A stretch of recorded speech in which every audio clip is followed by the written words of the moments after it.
네, 안녕하세요. 한국사 문동균입니다. 자, 이번에는 출제순위 44번째 시간이고요. 고려의 경제 생활 전반을 한번 보도록 하겠습니다. 워낙 그 범위가 좀 포괄적이에요. 그래서 이제 문제 안에 있는 내용들을 이제 하나하나씩 점검하는 형태로 한번 간략하게 설명을 좀 드려보도록 할게요. 일단 교재는 364의 왼쪽에 경제, 그리고 농업 얘기 있고요. 그 다음에 2번에 수공업, 그 다음에 3번에 상업인데 수공업과 상업은 좀 묶어서 보시는 게 좋고요. 그 다음에 마지막에 나와 있는 그 화폐주죠. 네, 여기는 일전에 우리 앞선 주제에서 제가 한번 얘기 드렸던 것 같은데, 조선의 경우에는 어느 왕 때 뭔지까지 세분화가 이미 되어 있었던 상태고요. 고려 같은 경우에는 안 그랬는데 올해부터는 좀 봐야 되는 상태입니다. 여기는.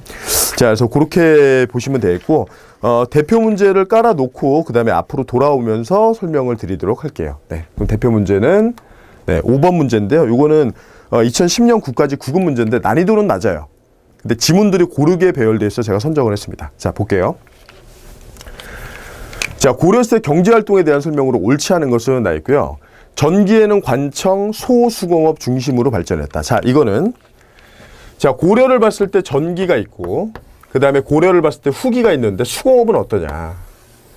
근데 수공업을 보기 전에 우리가 뭘 먼저 봐야 되냐면 상업이에요, 상업. 우리가 조선의 경우에는, 그러니까 항상 문제는요, 뭐는 뭐다가 아니라 뭐랑 비교했을 때 뭐다 이렇게 돼야 돼요. 조선의 경우에는 상업을 누르는 사회예요. 왜? 안 쓰는 게 미덕인 성리학사이기 때문에.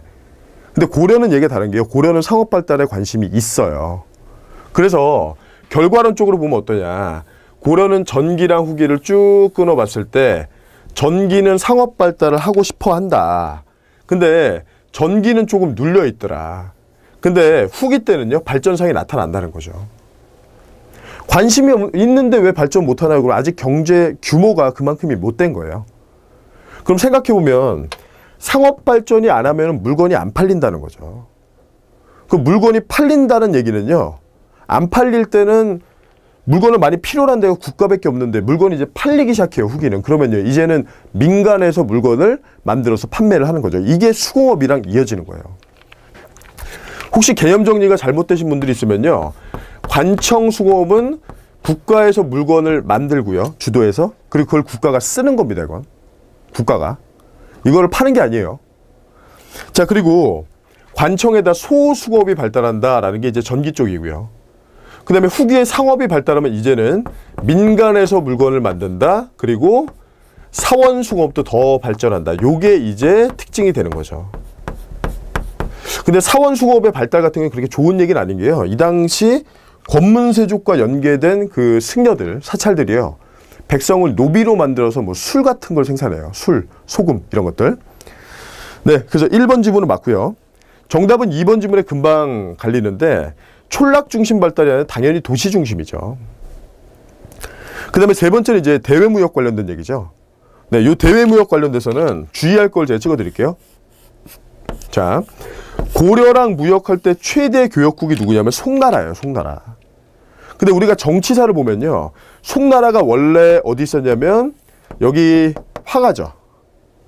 여기가 화북지역이고요. 화북지역의 개봉, 이제 카이펑이라는 데가 있어요. 여기가 원래 수도예요, 여기가.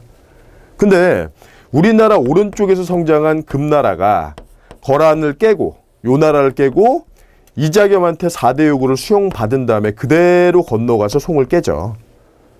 그래서 송나라가 짐을 싸서 밑에 양쯔강 항저우 쪽으로 내려가서 다시 만든 게 그게 바로 남송이고요.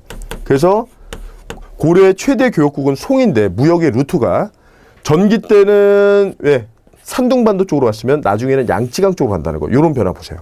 네, 최대 교역국은 누구다? 송. 그리고 북방민족과도 교류를 하고요. 그 다음에 일본과도 교류를 하고요. 특히나 일본의 경우에는 특산물이 좀 특이하니까 주의해서 보시면은 일본한테 우리가 수입하는 게 황이나 순이 있는데, 황의 경우에는 일본이 화산지대다 보니까 많고요. 순의 경우에는 이거는 아라비아 상인이랑 그 품목이 중복되니까 좀 비교해서 보셔야 돼요. 네, 이게 바로 무역 지문이에요. 자, 그래서 세 번째 보시면 대외 무역에서 가장 큰 비중은 누구다? 송이다. 네, 요거 맞는 얘기죠. 자, 그 다음에 네 번째 지문 보시면은 사원에서는 배, 모시, 기와, 술, 소금 쭉 얘기 나오는데, 네, 이런 것들 만드는 거 보니까 이제 조선 후기에 사원수급의 발달이다라는 거고요. 네, 요거. 그래서 정답은 쉽게 2번으로 정리하시면 됩니다. 네, 그래서 대표 문제 5번을 우리가 좀 봤는데 정답은 2번이고요. 앞에서 지금 내용 중에 빠진 게 이제 화폐 주조니까 그것만 잠깐 정리해 드릴게요. 네, 그거는 이제 367페이지 교재로 돌아오시고요. 이 상업에 관심이 많았던 이 고려라는 나라가 화폐를 찍어내요. 근데 지금 표가 있잖아요. 근데 표에서 보시면 고려시대 화폐 발행이 약간 이런 느낌이에요. 이런 느낌. 이 느낌이 뭐냐면 제일 먼저 성종 때 만드는데 하나 만들죠. 건원중보라는. 그리고 나서 왕창 만들게 되는 시점이 있는데 그게 바로 숙종 때입니다. 숙종 때. 이때 나오는 게 지금 밑에 사진 보시면 약간 호리병처럼 생긴 은병, 활구, 기타 해동통보, 사만통보, 동국통보 등이 있고요. 숙종 때 이 화폐 발행을 건의했던 인물이 바로 숙종의 동생인 의천이라는 승려예요. 의천. 그래서 의천이랑 묶어서 문제 출제도 가능하고요. 왕대사로 발전했기 때문에 숙종도 가능하다라는 거. 네. 그리고 전국적 유통이 안 되고 이때는 국가에서 통용시켜 본다라고 해서요. 밑에 한계점에 보시면 귀족들도 싫어하고 백성들도 싫어한다. 결국에 국가가 직접 운영하는 도시에 있는 다점, 주점 이런 데서만 보통 사용되었다. 그래서 이렇게 정리하시면 됩니다. 그래서 예전과는 좀 달라진 점은요. 사료 준 다음에 성종 단독 문제, 사료 준 다음에 숙종 단독 문제 이렇게 발전될 가능성이 있다라는 거 기억하세요. 됐죠? 네. 그래서 이렇게까지 정리하시고요. 마지막에 종이돈 저하가 있는데 요거는 거의 공양왕 때니까 마지막이고 조선으로 넘어가서도 저하를 찍어내는데 물론 널리 유통은 되지 않는다. 네. 이렇게 정리하시면 되겠습니다. 자, 그래서 상업활동 대표 문제랑 그 다음에 우리가 화폐 관련된 내용 포인트들 한번 정리해봤고요. 네, 얘기 드린 대로 옛날보다는 조금 세분화시켜서 기억하면 좋은 파트가 되니까요. 그렇게 정리해 주시면 되겠습니다. 네, 이렇게 고려의 경제생활 마무리하겠습니다.